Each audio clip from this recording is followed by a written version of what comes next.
Bon, on commence la présentation et imaginez comme il serait cool de recevoir des loyers mensuels sur votre compte bancaire. Il y a des gens qui font des investissements immobiliers en physique et du coup, ils vont recevoir des loyers chaque mois.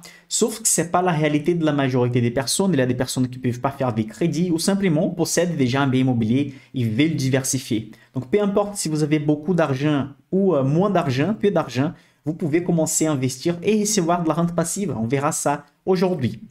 Il y a quelques années, il a été un privilège de quelques personnes d'avoir un bien immobilier et recevoir de la rente passive, mais avec la démocratisation des investissements, des actifs financiers, surtout avec l'Internet, avec les comptes en ligne, ça a été très démocratique et aujourd'hui, presque tout le monde peut faire des investissements avec quelques dizaines d'euros, avec quelques dizaines de dollars. OK? Bon, si vous faites une petite recherche, un sondage, vous allez découvrir que les prix moyens de mètre carré en France, si on parle d'immobilier, évidemment, si on parle des rentes passives, normalement, les premiers actifs qui viennent de la tête, c'est l'immobilier. Donc, je vais vous donner juste quelques données ici. Par exemple, les mètres carrés pour acheter un bien immobilier en France, la moyenne, c'est 3 189 euros. Évidemment, si on va sur la région parisienne, la région de Lyon, Bordeaux, etc., Nice, ces prix-là, il va monter énormément. Mais ici, c'est la moyenne de la France. Donc, on va considérer toutes les villes de la France. Donc, ce n'est pas tout le monde qui peut acheter déjà un appartement de 40 mètres carrés, des 30 mètres carrés, des 60 mètres carrés pour recevoir de la rente passive avec les loyers. Okay? Donc, on voit que les prix de mètre carré, c'est assez cher en France à ce moment.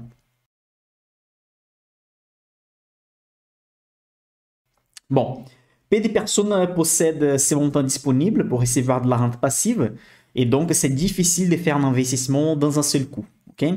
Donc, malgré ces faits, l'investissement sur le secteur immobilier semble très avantageux. Donc, en fait, les secteurs immobiliers, vous allez voir, ils possèdent, c'est juste un secteur de la bourse, c'est juste un secteur des niches de la bourse, parce que dans la bourse, on a la technologie, on a les industries, on a les luxes. Donc, l'immobilier, quand même, c'est un secteur très avantageux et c'est pour ça que dans le monde entier, les gens font des investissements sur les biens immobiliers. La rentabilité actuelle des biens immobiliers en France, c'est de 4,51. Ça, c'est aussi une moyenne. Cette moyenne va varier de 3,5% à 4,8%. Okay? C'est quoi cette rentabilité des biens immobiliers? C'est simplement les loyers que vous allez recevoir pendant une année. Donc, on va sommer par exemple les loyers que vous allez recevoir pendant une année et on va diviser par la valeur du bien, combien vous avez payé pour acheter ces biens immobiliers. Cette rentabilité donne 4,51, évidemment sans payer encore les impôts, les travaux, etc. Okay? Donc, par exemple, un bien immobilier de 350 000 euros, vous allez recevoir 1 315 euros par mois si vous avez un bien immobilier qui va vous livrer une rentabilité moyenne. Évidemment, comme j'ai dit, sans considérer quelques facteurs qui vont diminuer la rentabilité. Okay? Donc, c'est pas mal, 1 315 euros par mois avec un investissement de 350 000 euros. Mais il existe d'autres immeubles qui sont moins chers parce que ce n'est pas tout le monde qui a 350 000 euros, 300 000 euros. Donc, on peut acheter un bien immobilier de 100 000 euros, 200 000 euros, 300 000 euros. Donc, mensuellement, vous allez recevoir quelque chose de proportionnel. Ici, les valeurs sont calculées avec une rentabilité de 3,9%. Donc, si vous achetez un bien immobilier moins cher, évidemment, une maison, un appartement moins cher, vous allez recevoir normalement un loyer qui c'est moins cher. Ça, c'est clair, je pense que pour tout le monde. Mais quand même si vous allez acheter un bien immobilier moins cher, vous avez besoin de 100 000 euros, 80 000 euros. Évidemment qu'il y a les crédits toujours à disposition. Mais ce n'est pas tout le monde qui va avoir accès ou avoir un niveau de revenus qui donne un crédit assez élevé. Avec l'augmentation des taux un peu partout, l'augmentation des taux aussi en France commence à augmenter. Donc, évidemment, on parle ici des diversifications aussi. Ce n'est pas tout le monde qui va avoir l'investissement qui est sur des biens immobiliers physiques. C'est très difficile de trouver ça. Surtout parmi les personnes qui ont même plus d'argent, difficilement il va se concentrer sur ça, sauf si c'est son boulot fixe. Okay? Donc, cette rentabilité ici qu'on voit sur les biens immobiliers, elle est possible, mais il faut considérer qu'on a toujours l'imposition. Donc, l'imposition sur les biens immobiliers, elle existe toujours. Vous allez payer d'imposition sur les loyers reçus, c'est normal, c'est normal. Même pour les investissements dehors de physique, on va payer les impôts. Il y a les travaux, et ça, c'est une variable très peu considérée par la majorité d'investisseurs en immobilier. c'est que vous devez faire des travaux. Si vous abandonnez, si vous allez abandonner une maison pendant 20 ans, juste avec les locataires, vous allez voir qu'après 20 ans, il n'existe presque rien dans la maison. Donc, il faut presque refaire la maison. Et donc, les travaux pèsent beaucoup sur la rentabilité et très peu de personnes qui travaillent sur l'immobilier ou qui font des locations vont penser à ces coûts qui sont normalement élevés. Ça dépend évidemment de l'âge des biens immobiliers, de la maison, de l'appartement. Ça dépend évidemment des locataires parce que certains locataires vont prendre soin des biens immobiliers, des autres ne vont pas prendre soin. Donc ça dépend énormément, mais les travaux vont pénaliser la rentabilité énormément. Il y a aussi les impayés, évidemment, qui la justice va essayer de travailler pour que les propriétaires puissent recevoir l'argent dû, mais on sait que la loi aussi protège beaucoup les gens qui sont incapables de payer pour certaines raisons. Et donc, si vous avez un bien immobilier physique, il y a toujours les problèmes avec les impayés. Ou si vous déléguez ça à une société qui va demander de l'argent au locataire, évidemment que vous allez payer des frais et donc vous allez avoir une rentabilité plus faible encore. Ok? Donc, ce sont quelques inconvénients. Et bon, comme on a vu, ce n'est pas tout le monde qui a 100 000 euros, des 100 000 euros, 300 000 euros pour investir sur un seul immeuble. Donc, imaginez une seule maison, un seul appartement comme un investissement. Donc, imaginez que ce n'est pas pour vous. Vous avez déjà la maison principale, etc. Vous voulez juste avoir une rente passive, mais vous n'avez pas 100 000 euros, des 100 000 euros, 300 000 euros.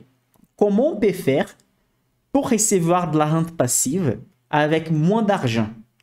Bon, on peut commencer à chercher des amis qui veulent investir sur des biens immobiliers ou veulent investir pour recevoir de la rente passive avec vous. Donc, une chose qu'on peut faire simplement, c'est de chercher 5 amis, par exemple, qui possèdent 50 000 euros et ensemble, on va avoir 250 000 euros pour investir sur un appartement, par exemple. Mensuellement, si on arrive à acheter cet appartement, chacun va recevoir un peu moins de 200 euros normalement. Bon, c'est pas beaucoup, quand même, c'est des 100 euros, on ne va pas jeter par la fenêtre, mais on sait que c'est pas beaucoup. Et en plus, il faut compter sur les casse-têtes des impayés qui peuvent arriver, des contrats de bail, des travaux, des difficultés de trouver 5 amis qui ont 50 000 euros à disposition et qui veulent investir avec vous. Donc, il y a toute cette problématique qui vont empêcher aussi d'avoir des rentabilités plus élevées. Bon, mais est-ce qu'il existe un moyen plus accessible et facile d'avoir une rente passive sans avoir besoin de beaucoup d'argent? Qu'on peut commencer avec quelques dizaines d'euros. Et même si on a beaucoup d'argent, on peut investir aussi, évidemment. Bon, la meilleure solution possible, ce sont les dividendes. Il y a deux façons de recevoir les dividendes. On peut séparer en deux catégories.